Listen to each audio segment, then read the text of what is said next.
రాష్ట్రానికి తీరని నష్టం జరుగుతుందని చెప్పిన అధ్యక్ష. అందుకోసమని ఇవాళ వీళ్ళు మాట్లాడి ఈరోజు మిగతా 2 లక్షల పైన ఉన్న వాళ్ళ గురించి కూడా మా మిత్రుడు శంకర్ అది కూడా చేస్తే బాగుంటుంది అని మేము ముందే చెప్పినాం అధ్యక్ష. అసలు మా ఎన్నికల మేనిఫెస్టోలో ఏముందో ఒకసారి చూడమని చెప్తున్నా. నేనేమన్నా 2 లక్షల వరకు ఎవరి రైతులకైతే అప్పు ఉందో అప్పు తీరుస్తామన్నాం.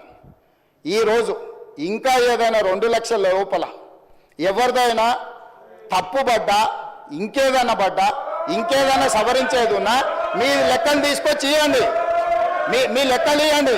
వినడానికి నిజాలు వినడానికి ఓపిక ఉండాలి అధ్యక్ష. నిజం వినడానికి ఓపిక ఉండాలి అధ్యక్ష. నిజం అనేది కొంచెం చేదుగుంటుంది అధ్యక్ష. ఈ చేదు గుళికలు కొంచెం మింగాల్చి, ఎందుకంటే 10 ఏళ్ళు చేసిన పాపాలకు ఇది తప్పదు అధ్యక్ష. ఇది చాలా చిన్న శిక్ష అధ్యక్ష.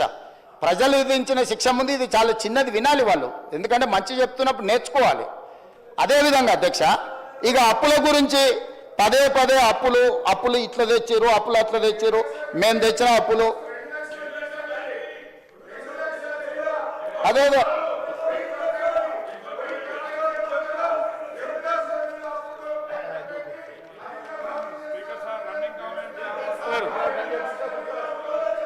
హరీష్ రావు గారు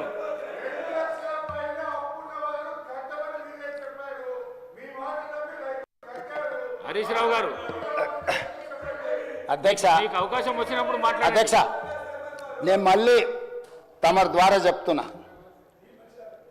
మాట తప్పని మడమ తిప్పని రాజకీయ పార్టీ కాంగ్రెస్ పార్టీ. 2004లో కరీంనగర్ గడ్డ మీద శ్రీమతి సోనియా గాంధీ గారు తెలంగాణ ప్రజల యొక్క ఆకాంక్ష నాకు తెలుసు, మీ ఆకాంక్ష నెరవేరుతుందని చెప్పి చంద్రశేఖరరావు గారు సభలో లేకపోయినా, అధ్యక్ష ఇది వినాలి, తెలంగాణ సమాజానికి తెలవాలి. హరీష్ రావు గారు తెలంగాణ బిల్లు సభలోకి వచ్చినప్పుడు చంద్రశేఖరరావు గారు సభలో లేకపోయినా సెంట్రల్ హాల్లో వారు గప్పాలు కొడుతున్నా తెలంగాణ బిల్లు పాస్ చేసి తెలంగాణ రాష్ట్రం ఇచ్చిన గొప్ప నాయకురాలు సోనియా గాంధీ గారు.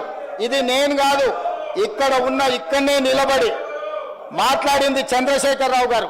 తెలంగాణ రాష్ట్రానికంటే ముందు వారి ఇంటికి వెళ్ళి ఆడ అరుస్తున్నాయన బోర్ల బొక్కల వండుకొని సోనియా గాంధీ గారికి కాళ్ళు పట్టుకొని నమస్కారం పెట్టిన సంగతి అప్పుడే మర్చిపోయినారు. ఎందుకంటే కృతజ్ఞత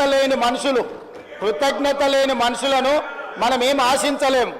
సో ఈరోజు ఆంధ్రప్రదేశ్లో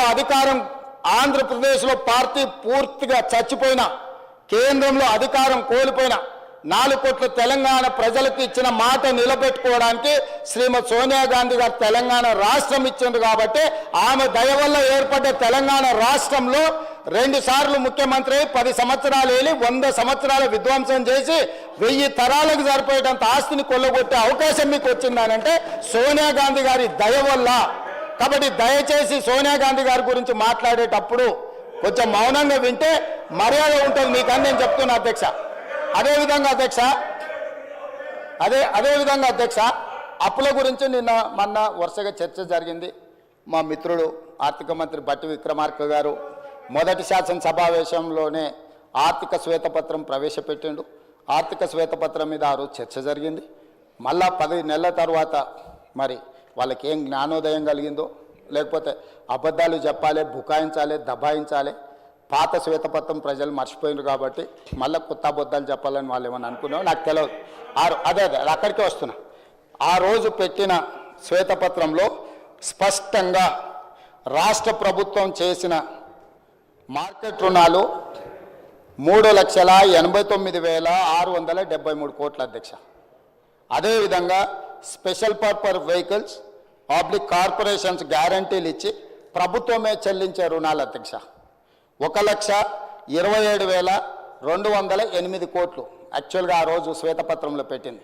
కానీ వాస్తవానికి అవి 1,29,243 కోట్ల అధ్యక్ష. అంటే దాదాపుగా 2,000 కోట్లు ఇక్కడ లెక్కలోకి రాలేదు అధ్యక్ష. అదేవిధంగా ప్రభుత్వ గ్యారంటీతో కార్పొరేషన్లు తీసుకున్న రుణాలు కానీ కార్పొరేషన్లే చెల్లిస్తాయి అనేది ప్రభుత్వం చెప్పిన మాట అధ్యక్ష.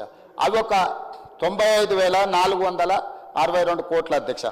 అదేవిధంగా ఏ గ్యారంటీ లేకుండా వివిధ కార్పొరేషన్లు తీసుకున్న రుణాలు 59,414 కోట్ల రూపాయలను పెట్టారు అధ్యక్ష. టోటల్గా ఆ రోజు శ్వేతపత్రం పెట్టినప్పుడు 6,71,757 కోట్ల రూపాయలు అప్పులు అని చెప్పి బట్టి విక్రమార్క గారు ఆనాడు ఆర్థిక శ్వేతపత్రాన్ని ఈ సభలో ప్రవేశపెట్టి దాని మీద సుదీర్ఘమైన చర్చ జరిగింది. అందరు సభ్యులు చెప్పిండ్రు, బయట కూడా ప్రశంసలు అందుకున్నాం, సభను బాగా నడిపారు, అందరికీ అవకాశం ఇచ్చిండ్రు అని.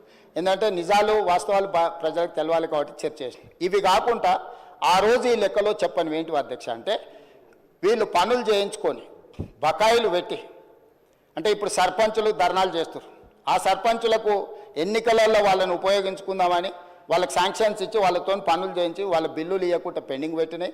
హాస్టల్స్లలో SC ST BC minority welfare హాస్టల్స్లో పిల్లలకు బకాయిలు పెట్టినాయి. అదేవిధంగా ఫీజు రియంబర్స్మెంట్లు బకాయిలు పెట్టినాయి.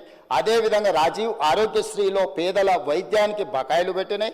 ముఖ్యమంత్రి రిలీఫ్ ఫండ్ నుంచి రిలీజ్ చేయకుండా పెట్టిన బకాయిలు. ఇవే కాకుండా వాళ్ళు కమిషన్లు కొట్టేసి ఒప్పందాలు చేసి వదిలేసిపోయిన కాళేశ్వరం, పాలమూరు, రకరకాల సాగునీటి ప్రాజెక్టులు, అదేవిధంగా టిమ్స్ నిమ్స్ హాస్పిటళ్ళు కట్టడానికి తీసుకొచ్చిన ఆ కాంట్రాక్టర్ల బకాయిలు, ఇవన్నీ లెక్క కలిపితే 40,154 కోట్ల రూపాయలు కాంట్రాక్టర్ల బకాయిలు కూడా మాకు ఇచ్చారు అధ్యక్ష. టోటల్ కలిపితే 7,11,911 కోట్ల రూపాయలు 7 డిసెంబరు 2023 నాడు మాకు ఇది ఇచ్చిపోయినారు అధ్యక్ష. మాజీ ఆర్థిక మంత్రి ఒక వాదన ఏంది, ఉమ్మడి రాష్ట్రంలో 72,000 కోట్ల రూపాయలు, అదేవిధంగా కార్పొరేషన్స్కి ఒక 11,000 కోట్ల రూపాయలు కౌంటర్ గ్యారెంటీలు ఉన్నాయి. ఈ 83,000 కోట్లు 84,000 కోట్లు మా ఖాతాలో రాయొద్దు అన్నాడు. అదే చెప్తా అది కూడా చెప్తా అది కూడా చెప్తా అధ్యక్ష. అట్లాంటి మాట్లాడతారనే వాటిని కూడా తీసుకొని వచ్చిన అధ్యక్ష. ఇంకా కూడా అబద్ధాలు చెప్పాలని ఎందుకు ప్రయత్నం చేస్తుండో నాకు అర్థమైతలేదు. సో అధ్యక్ష, మేమేమన్నాము, మేము అధికారంలోకి వచ్చే నాటికి ఉమ్మడి రాష్ట్రంలో దాదాపుగా 58 సంవత్సరాలు 15-16 మంది ముఖ్యమంత్రులు, ఇంతకుముందు మా జూపల్లి గారు చెప్పినట్టు వాళ్ళందరూ కలిసి 60 సంవత్సరాలు దాదాపుగా పరిపాలన చేసి 16 మంది ముఖ్యమంత్రులు కలిసి చేసిన అప్పు 72,000 కోట్లయితే